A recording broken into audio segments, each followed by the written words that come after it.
ఎన్నికల సంఘం నిర్వహిస్తున్న ప్రత్యేక ఓటర్ల జాబితా సవరణ ఎస్ఐఆర్ కార్యక్రమంలో భాగంగా బూత్ లెవెల్ అధికారులు ప్రతి ఇంటికి వచ్చి ఎన్యూమరేషన్ ఫారమ్స్ అందిస్తున్నారు. ఓటర్లు తమ ఫారంలను పూర్తి చేసి ఆధార్ కార్డ్ మరియు లేటెస్ట్ ఫోటోతో సహా సంబంధిత బిఎల్ఓలకు ఈ నెల 14వ తేదీ లోపు అందించాలి అని తెలిపారు.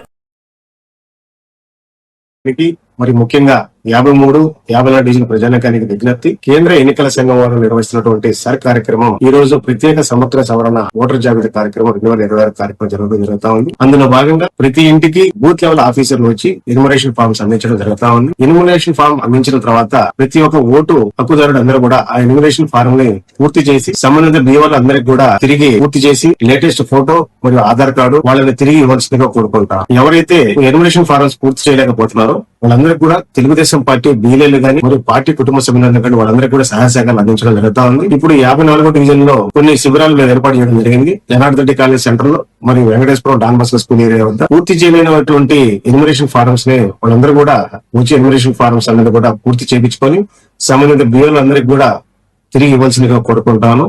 ప్రత్యేక సమగ్ర సవరణ సర్ కార్యక్రమం యొక్క ముఖ్య ఉద్దేశం ఏదైతే ఉందో అర్హులైన ప్రతి పౌరుడి యొక్క ఓటర్ నమోదు కావడం, మరణించిన వారి పేర్లు తొలగించడం మరియు డూప్లికేట్ ఓటర్లను తొలగించడం, ఓటర్లు జాబితా స్వచ్ఛందంగా మరియు ఖచ్చితంగా ఉండేలా చూడడం దాని యొక్క లక్ష్యం.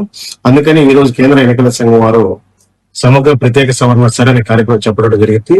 కావున 53, 54 డివిజన్ల ప్రజానికి మొత్తం కూడా ఎన్యూమరేషన్ ఫార్మ్స్ అన్ని కూడా 14వ తేదీ లోపల డిజిటలైజ్ చేసుకునే విధంగా ప్రతి ఒక్కరు కూడా ఫార్మ్స్ అందించవలసిందిగా కోరుకుంటున్నారు.